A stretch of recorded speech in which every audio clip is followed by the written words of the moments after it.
Go ahead. Yeah, I had to see fiends getting smacked around for not having enough work.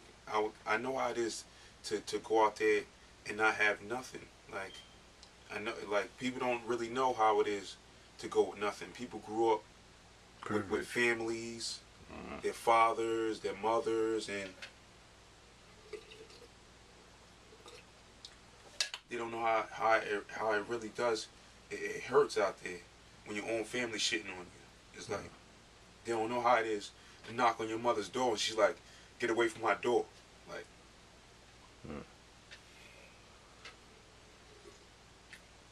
so what's on your agenda now? I don't know, man. Because you have a family. I always told myself I would never be like my father. And the only similarity that I have of my father is his attitude. I don't have the same thought process, none of that. It's a simple fact that every time I get ahead, there's always somebody pushing me back. Like, for instance, I had a job. I was working in Deer Park. I was working at a Hess gas station. My baby mom calls me, telling me she want me to come out there, like, cause my son's sick. She want me to come out there to help take care of him. So I go out there to take care of him. She told me it'll only be like a few days, so I took the weekend off. I go there. He's sick, like badly, and she's worried about going to school. That's what she's mainly worried about, because she don't want to end up paying a whole tuition bill. So I go out there to take care of my son. And she's telling me, "Oh, you should stay. I'll make sure you have somewhere to stay." So me, of course, I don't want to leave my son. He's sick. So I talked to the manager. Actually, could I stay a little bit longer? She goes, "Yeah, it's okay. You can stay a little bit longer. I understand that your family's involved." So I stay a little longer. Then my baby mom she's in talking to me, trying to be even more convincing. Like, "Oh, you should stay. I'll make sure you get taken care of. You like again, you have somewhere to live." Da da da. So me, thinking I have a secure spot to be, I try to handle it. I try to do what I do as a father. It's just too much, because now I'm watching my son, my baby mother's 2 daughters. Now I gotta take her attitude because she don't feel that I'm doing enough. When meanwhile I just came from having a job, and now I'm back. Now I'm to where I don't have a job. I'm unemployed. Now I'm looking for a job now, and now her father's looking at me like I'm trying to be some type of bum. Like, like now people are looking from the outside in, not knowing the true situation. So all that, like, people don't know. They don't really have to live that life. They don't really know what the life they're living anyway. The people that growing up as so-called hustlers, so-called gangsters, they don't live that life. Because when a real gangster run down on them, they know what time it is. Or they see a real hustler, they want to be like that person. I'm not saying that I'm the coolest or the toughest or the most illest hustler. It's just like, I've been doing this for years, and it's been on and off. I didn't have jobs. I didn't have it when I didn't have no jobs. I had it to where I had to hustle. I had it to where I had to have a job. I had it where it was just a straight drought with no job, no hustling. Straight bum shit. Like, I just found out. I just looked at myself. I analyzed myself. Either way, I'm not gonna be a bum if it comes to me hustling or being legit. I'm just not gonna sit out there and get nothing. Yeah, okay. Especially with the situation I'm in. So. Now, how did you get in this situation? I'll say the reason I got in this situation, it basically starts from lack of money, lack of support, and it's definitely it starts from the cycle. Definitely starts from your parents. Is what they give off. Is what they show you. I never really had that role model to tell me to show you like, oh yeah, you want to get a job, get a car, get a career, and do what you got to do. I never had a mother was like, yeah, go do this, do that. I remember I used to go to my mother, I'm like, yeah, ma, I'm gonna make it to the NBA. She was like, yeah, right. That's word of life. Like,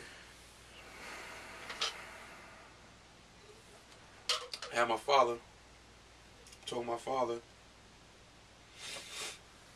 he telling me, oh, you will never live up to his expectations. I will never be like my older brother.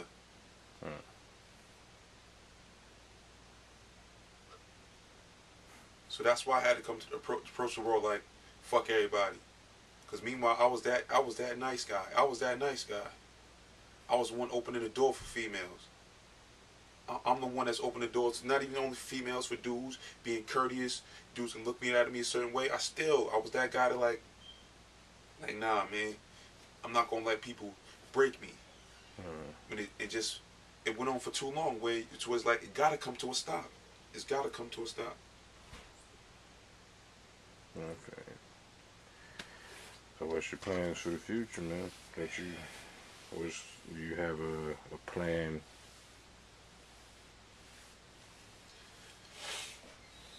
I'm just saying, I can't change people. People got to be willing to change themselves. I can put the idea out there. Like, I want to be an NBA star, you know. But I see it still can happen. I know dreams can happen. I don't see it coming, but I think I can inspire people if I really put my mind to it and rapping. Like,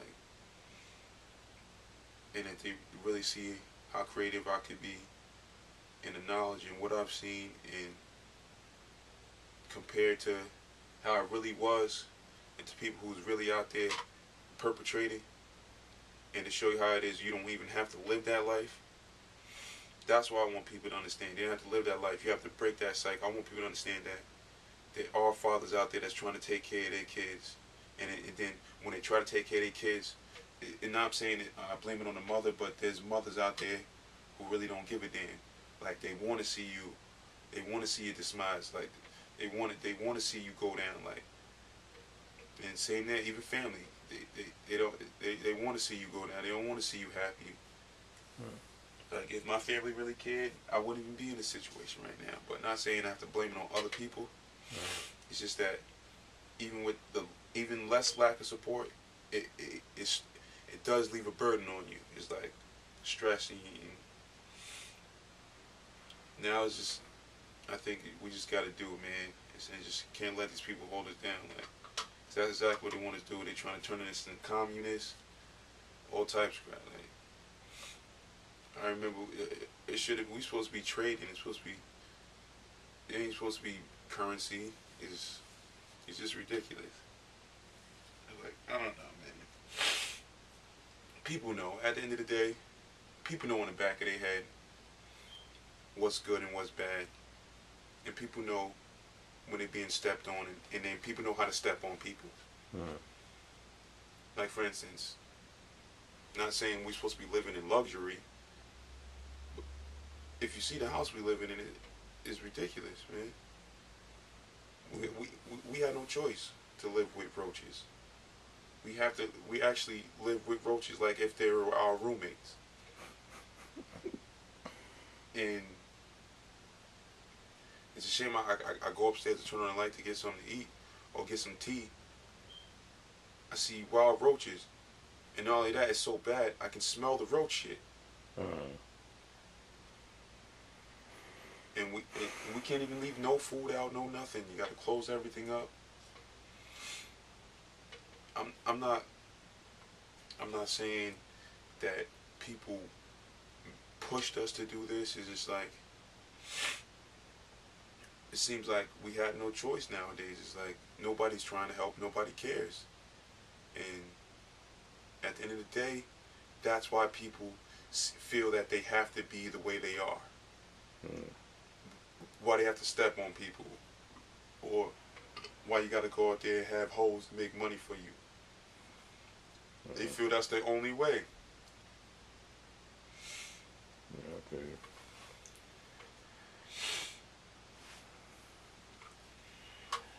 So you gotta answer that question, man. What you plan on doing, man? Man, I just, like I said, I plan on handling what I have to do. I plan on being legit. That was my whole goal anyway, is to be legit, take care of my son, even possibly change the world if I could, make world peace. But as funny as it may sound, people want it. They want world peace. They just don't know how to come out and express it. It's just, they know there's people gonna be pointing and laughing like people see a man cry, they think it's funny. But at the end of the day, people go behind closed doors, they do the same thing. It's like me going to another black man like, oh, you're extra dark, you're just super black. I see people do it like, oh, you're black. Just because they got a little lighter than someone. We all black. We all same people. We all people, you know? Yeah. And I still don't understand to this day, what's the big deal about it, like? Because you lighter than me. Or because I'm darker than you.